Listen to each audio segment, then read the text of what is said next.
Você já ouviu falar em puerpério? Você sabe quais os mitos e as verdades envolvem esse puerpério? O que que o puerpério traz e que a gente pode fazer para melhorar esse período? O que é esse período? Esse é o Pode Mandar Áudio. Hoje a gente vai falar um pouquinho sobre puerpério.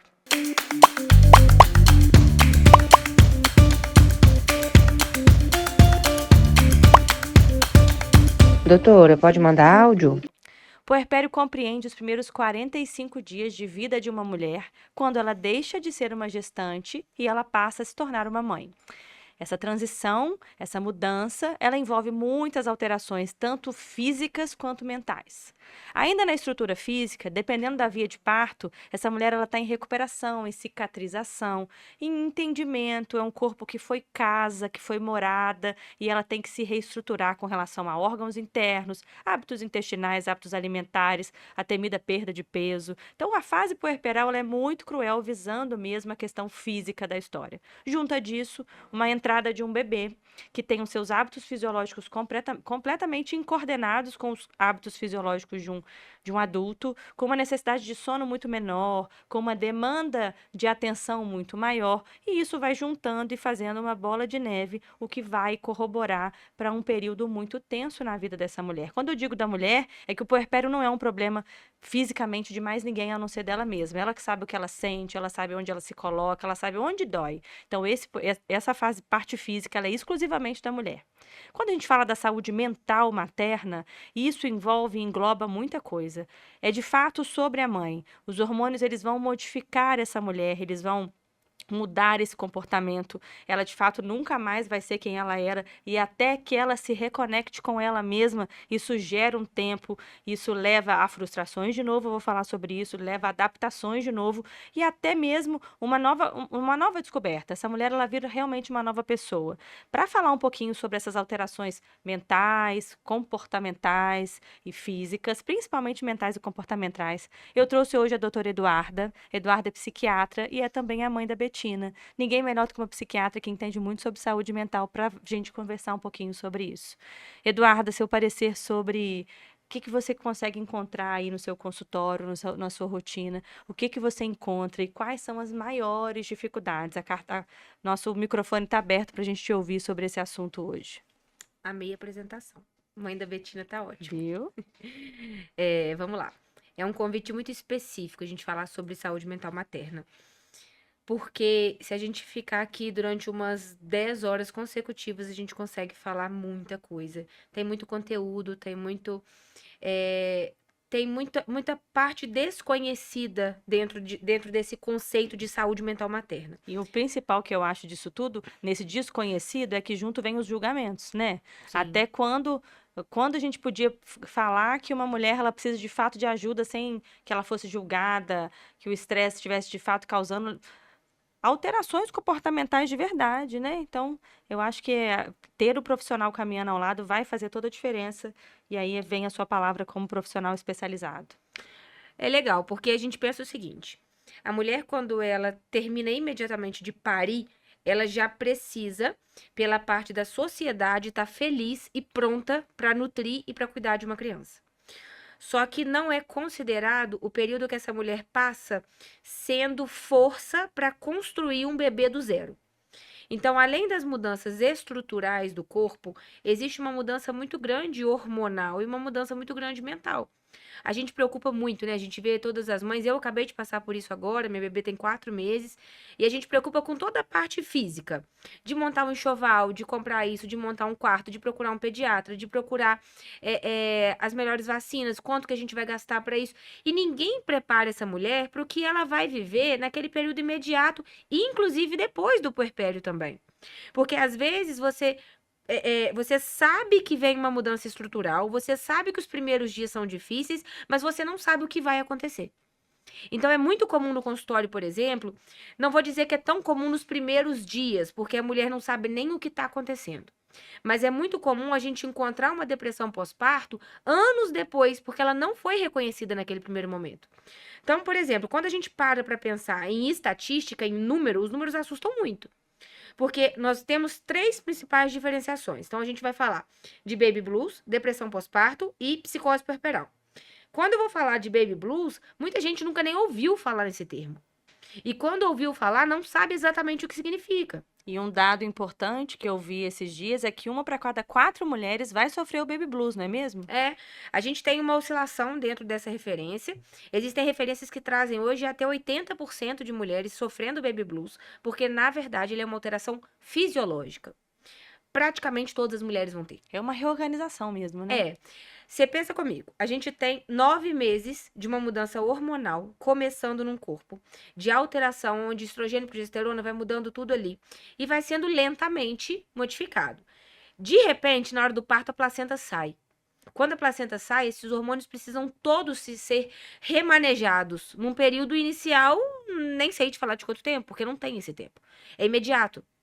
Então, a mulher, ela tá sofrendo com o período de readequação dos órgãos, ela está sofrendo um período de reorganização da parte hormonal, ela está sofrendo porque existe uma nova criança. Existe uma cobrança, né, como eu falei no início, cultural de que você tem que estar feliz, mas você está sentindo dor, você está tentando amamentar, seu peito está sangrando muitas das vezes. Uma coisa que eu acho que a gente tem que sempre falar é que o amor não nasce junto com a criança, né? Não. E a gente não pode cobrar disso da mulher, que ela fique, que ela ame, que ela se prepare. Na verdade, às vezes, nem sempre ele aparece durante a gestação. Não é todo mundo que curte estar grávida, ficar grávida, gestar. E aí, quando nasce, todo mundo quer que você, é o amor da sua vida. Vai ser, mas não naquele momento. Eu acho que isso é Exatamente. muito importante, que deve ter muita gente que está ouvindo a gente hoje que sentiu isso, ou que possa sentir isso ainda. É muito comum isso acontecer, delas não se conectarem de fato àquela criança que chegou, naquele momento a gente não sabe a que custas foi essa gravidez, a que custas foi o parto, se passou por algum trauma. Então isso tudo está muito E relacionado, mesmo né? quando é tudo muito bem feito, uma gravidez planejada, um parto legal, ainda assim você não conhece aquela criança que tá chegando. E quando a gente para assim, pra fazer aquela divisão, né, do baby blues, depressão pós-parto e psicose puerperal, eu acho legal a gente trazer o que é cada um deles. Eu lembro de um papo que eu bati agora há pouco com uma obstétrica, que eu falei, isso na verdade tem que ser orientado à mulher no pré-natal. Porque, em geral, as mulheres não sabem o que tá acontecendo depois. Pra mim, por exemplo, né, enquanto profissional, enquanto mãe muito recente, eu passei isso com amigas que estavam gestando junto comigo e que não faziam ideia do que estava acontecendo. Então, quando a gente fala de baby blues, é uma alteração que ocupa de 1 a 4 ou 80% das mulheres, né? Depende da referência. São sintomas leves, depressivos na maior parte das vezes, que vão acontecer nos primeiros 15 dias da mulher. Normalmente ele começa no segundo, terceiro dia e ele vai até o 15º dia. E aí a sociedade vem falar que a mulher tá chorona, né, no pós-parto. Não tá É feliz, isso, é isso. né? O porquê que você tá chorando, porque tá tudo muito bom, tá tudo muito bem, seu filho tá ganhando peso. Todo mundo chora, todo mundo vai chorar, mas vamos ouvir, né? Vamos prestar atenção, vamos cuidar dessa mulher. Não tem isso, né? Não É. tem. Você, na verdade, é questionada. Por que você tá chorando se tá tudo bem? Uhum. E aí, quando passa desse período, como se a gente estivesse dividindo mesmo em 3 etapas, é onde a gente começa a acender uma luzinha vermelha. Porque aí a gente já tá falando de depressão pós-parto. Essa depressão pós-parto não tem como a gente falar de qual a porcentagem de diagnóstico, porque ela não é encontrada. Ninguém vai procurar um psiquiatra com 16 dias de pós-parto. Você tem 1 milhão de coisas pra fazer, você tá sentindo dor, seja lá o parto natural ou parto cesárea, você tá com dor, você tem uma criança, não pode sair com essa criança porque Tá restrita em ainda casa, tem não encontrou os amigos. isso, é tudo muito recente, tá? Às vezes o pai já tá voltando a trabalhar e aí você precisa começar a ficar, às vezes, muitas das vezes, sozinha com a criança. E aí a depressão pós-parto, ela já é envolvida de sintomas mais intensos, em que muitas vezes é necessário uma ajuda psiquiátrica ou psicológica, ou as duas, para ser mais bem enfatizado. E esses sintomas, eles já se agravam um pouco mais. Então, a gente já tá falando de uma tristeza permanente, de uma negação ao filho. Aí a gente já tá falando um pouco mais de insônia, mesmo quando a criança dorme.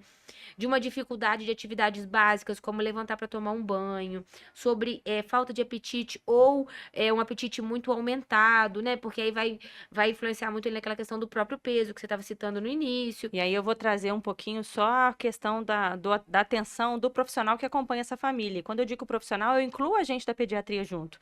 Cabe a nós, pediatras, prestarmos atenção nessa mulher quando ela chega no seu consultório. Cabe a gente identificar, perguntar como que ela está. É uma coisa que eu sempre faço. Como é que tá como você está? Não é como a criança tá, a criança chega linda, maravilhosa, cuidada, mas a mãe tá lá, coitada, se esvaindo em saúde. Então, assim, isso se aplica muito para nós da pediatria. Olhem para as mães, atentem-se às mães. O problema tá na nossa cara e a gente tem que enxergar. E assim, é a gente que sinaliza que essa mulher precisa de ajuda, é a gente que encaminha para o profissional, é a gente que fala olha só, vocês precisam tentar para essa mulher, tem alguma coisa que não está fechando. Então, entra muito a importância do profissional da pediatria. Achei importante a gente pontuar isso. Essa mãe não vai em outro lugar, ela só vai sair pelo pediatra.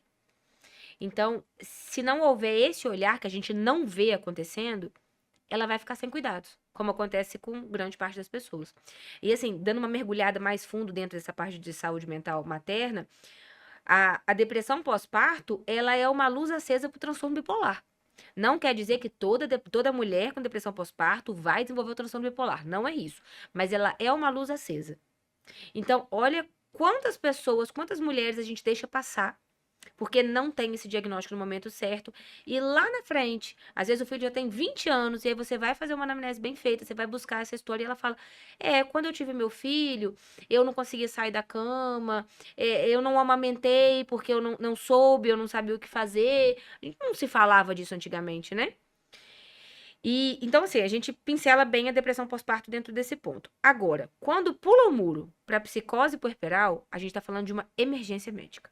E de uma emergência que não é citada em lugar nenhum. Se você perguntar a um profissional, talvez não psiquiatra ou não psicólogo, enfim, obstetra, pediatra, eles não vão saber nem o que é uma psicose puerperal. E ela é rara, mas acontece. Então, a gente está falando de sintomas psicóticos no pós-parto imediato, começando normalmente entre o terceiro e quinto dia. Depende da referência também que vai buscar. Então, pensa em uma mulher que está sendo cobrada pela sociedade para estar feliz e sorridente, com um bebê, muitas das vezes saudável, né? Na maioria das vezes, ouvindo vozes, pensando em pular da janela, pensando em jogar o filho da janela. Ninguém vai falar sobre isso. Ela vai se julgar antes de comunicar isso para as pessoas. Sim. Ela vai falar, eu não tô bem, Sim. eu tô ficando louca, né? Vamos usar, porque é o termo que a gente pensaria, né? O preconceito, né? Eu tô ficando louca, eu tô Sim. pirando, acho que eu tô precisando de rezar. Elas vêm com todas essas vertentes aí, mas ao invés de se atentarem aos sinais que ela mesma tá se dando. Não só ela, né?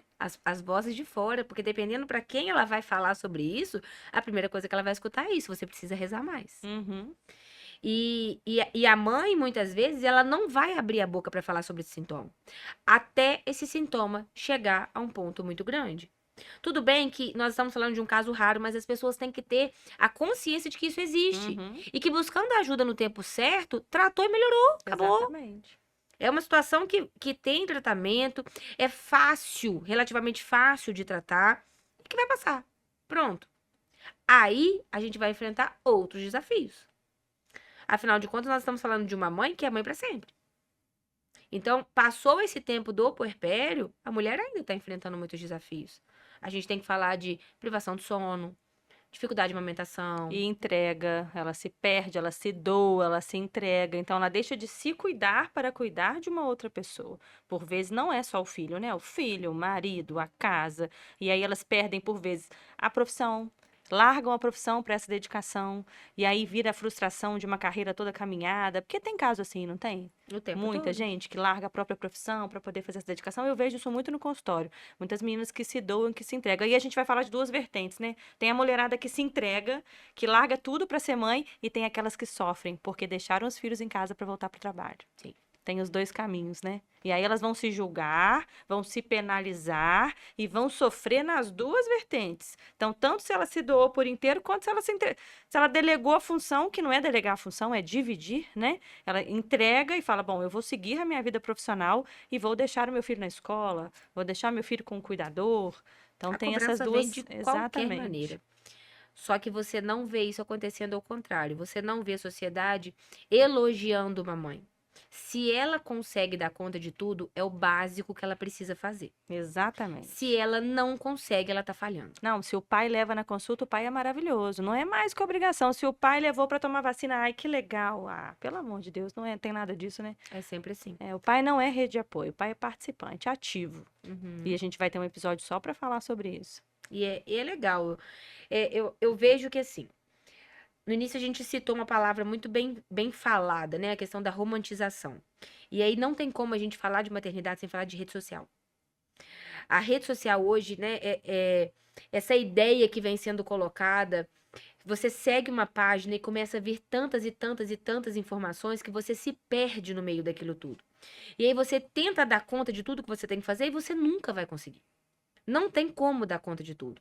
Então, se você adquire um carrinho novo para o seu bebê, já lançou um modelo melhor, e aí você começa a querer aquele outro modelo, e você começa a se comparar com outras mães, É, eu porque acho que a ninguém, comparação é a pior parte mesmo. sim, ninguém vai postar o dia que o filho não tá legal. É isso. Você vai tirar hoje em dia, você pega o celular, você tira 50 fotos da sua criança. Então você vai postar a foto da criança que ela tá melhor, que ela tá com a carinha ótima, linda, maravilhosa, e vai todo mundo achar que seu filho é uma boneca, uma princesa, um príncipe e pronto. Mas ninguém viu o que tá acontecendo por trás, porque não é interessante de mostrar, não dá audiência. Eu tenho um livro que eu indico muito a leitura, assim, chama 60 Dias de Neblina. O livro é perfeito. É da Rafaela Carvalho, escritora, e ela descreve muito bem essa nebulosidade em torno aí dos primeiros 60 dias, essa privação, essa descoberta, essa reconexão. Então, assim, fica super a indicação dessa leitura. Quem ainda não conhece, leiam esse livro da Rafaela Carvalho, 60 Dias de Neblina. Pode te ajudar a salvar muito nesse puerpério. Mas também pode te assustar. Mas eu acho que esse susto pode ajudar, você não acha? Você vai saber, você vai conhecer muito. Mas se eu levo para um outro lado, é um livro muito sensacional. Eu li, eu ganhei esse livro, eu li, mas eu confesso que eu fiquei muito assustada. Porque talvez você comece também a ter muito medo de tudo que pode acontecer.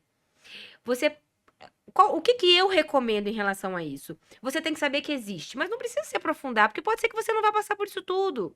E aí você tenta se preparar para tantos acontecimentos que de repente não vai ser a sua realidade. Eu posso falar por mim, eu tive um puerpério muito tranquilo. Eu tenho uma excelente, uma bela de uma rede de apoio. Eu vivi situações mais intensas na minha gravidez, meu puerpério, ele foi muito mágico e eu não enfrentei grandes dificuldades. Mas isso não quer dizer que eu não chorei. Isso não quer dizer que eu não tive momentos onde eu questionava o que, que eu estava fazendo. Que eu questionava se a minha filha estava bem, se ela estava evoluindo, se o que eu estava fazendo estava suficiente, se eu me questionei, não, se eu me questiono todos os dias. Então, olha como essa cobrança ela vai matando a mãe aos poucos.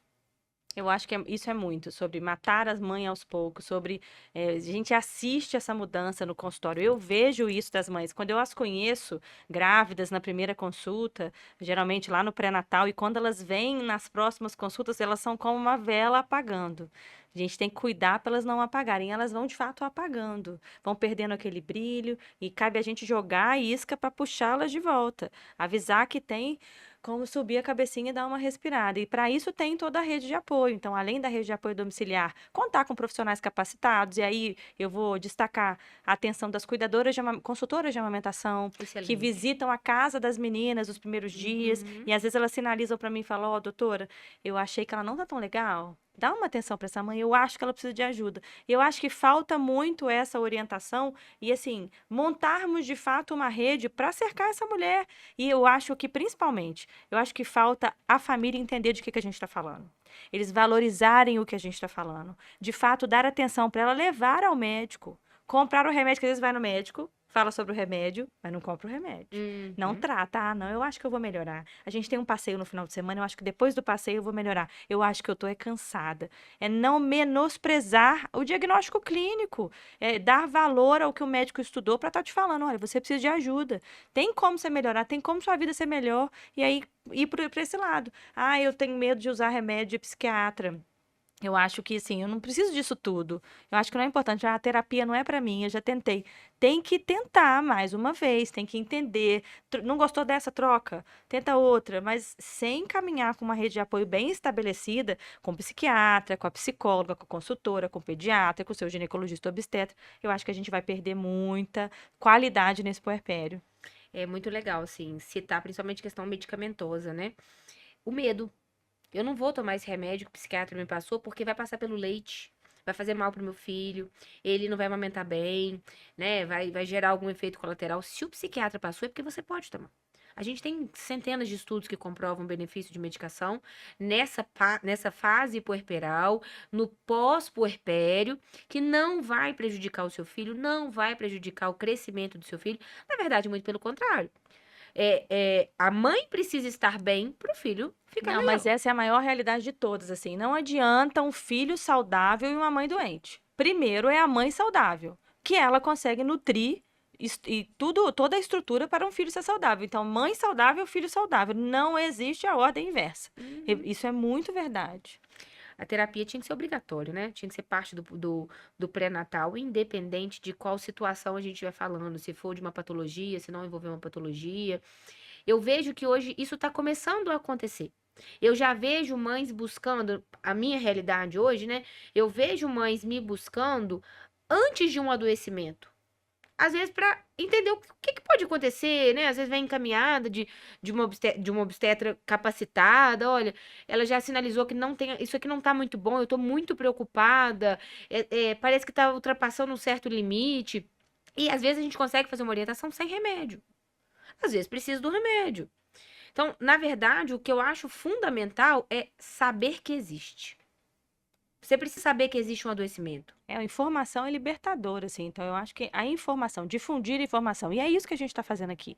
A gente quer que as pessoas escutem o que a gente está falando. A gente quer divulgar essa informação. A gente quer que vocês entendam, que a gente converse mais sobre isso. Então, eu acho que esse é o nosso papel enquanto profissional de saúde, principalmente na atenção aí, tanto das famílias que estão começando, meu papel como pediatra, o seu papel como psiquiatra, como mãe, também mudando um pouco sua visão sobre essa saúde mental materna. Você acha que mudou o seu olhar? Muito. Quando você me convidou, eu me recordei de uma aula que eu dei em um curso de gestante, quando eu ainda estava gestante. E eu parei pensando, assim, o que eu falei naquele momento e o que eu falaria hoje. E eu levei muita coisa técnica que hoje eu acho menos importante. Acho que a gente precisa conhecer alguns termos, a gente precisa entender sobre algumas coisas que vão acontecer. Mas hoje eu já vejo pelo lado de uma maternidade mais adoecida, porque isso pode acontecer. Isso acontece muito. Muito mesmo. Então, enquanto houver não, mas enquanto a gente se preparar para o que pode acontecer, é mais fácil. Só que não precisa pensar no pior cenário possível. A gente sempre joga pro pior, né? Vamos sinalizar, vamos preparar os pais que eu tô dizendo aqui é o pai mesmo, né? Ou o pai, ou a esposa da mãe, enfim. Vamos preparar os companheiros para que eles entendam quando é necessário buscar ajuda. Quem for na consulta acompanhando, às vezes é a mãe da mãe, às vezes é a mãe do pai, quem for ali acompanhando, ou um irmão, alguém que esteja por perto, sinalize para essas pessoas, olha, ela precisa se alimentar, ela não vai lembrar de se alimentar, ela precisa beber água.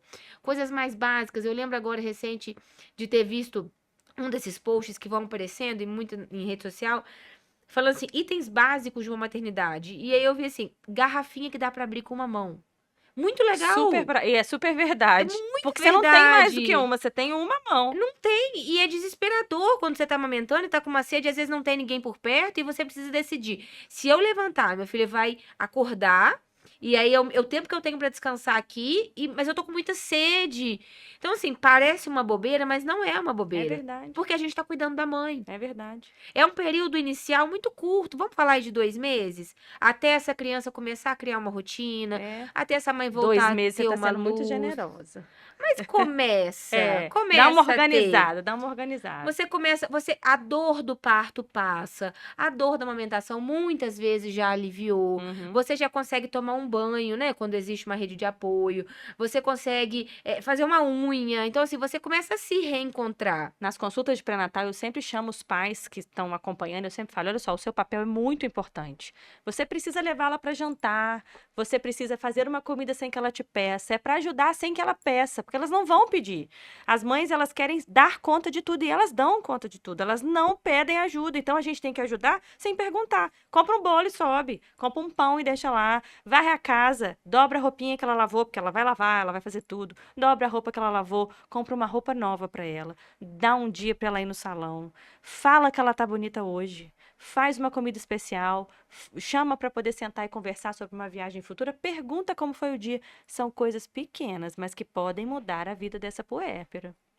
Legal essa parte, assim, como foi seu dia? A mãe não tem o que contar. A mãe fica sem assunto. Ela não. O pai sai de casa, o pai enfrenta trânsito, ele enfrenta problemas no trabalho, ele sai para almoçar com os colegas do trabalho, normalmente, né? Ele volta para casa. A mãe está dentro de casa desde o momento em que ela acordou. Então, o único assunto que ela tem é É o quantos bebê. cocôs o bebê É. fez, se ele mamou ou não mamou, se botou uma roupinha hoje, se essa roupinha Serviu. serviu ou não, se a fralda tá legal ou se tem que comprar, se a vitamina acabou ou não. Essa mãe não tem assunto, ela se sente muito chata. Ela tá incompreendida, ela não tem mais nada pra falar. E aí ela vai entrar na rede social, ela vai se comparar. O marido chega, ela tá chata. E aí ela começa a tentar se envolver e ela tá sempre tentando fazer alguma coisa e não dá, né? Não cabe. O dia ele é muito curto e a semana, aliás, o dia é muito longo e as semanas são muito É curtas. isso aí.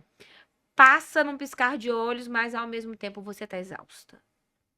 Então, é um assunto muito amplo, tem muita coisa que a gente pode abordar, tem muita coisa que a gente pode falar, mas eu acho que o mais básico é isso, assim, é compreender que vai acontecer, que você precisa de ajuda e que tá tudo bem buscar ajuda. Eu acho que é isso, assim. O recado que deixa, assim, que a gente deixa para o pessoal que está escutando a gente hoje é sobre informação. Então, vamos desmistificar o puerpério negativo. Vamos explicar, vamos dar nome às coisas, vamos buscar ajuda no momento certo, vamos servir a essa mulher o que ela precisa, vamos acolher essas meninas, vamos nos atentar aos sinais de alarme e não vamos julgar. Eu acho que o principal, mãe saudável para ter um filho saudável. Eu acho que esse é o nosso principal recado que fica aí, não é mesmo? Te agradeço pela presença, Eduardo. Acredito que a gente pode ter ajudado muita gente com esse assunto de hoje, né? Com certeza, essa informação, ela salva vidas, de verdade mesmo. Esse é o nosso Pode Mandar Áudio e a gente fica aqui com esse assunto até o próximo vídeo.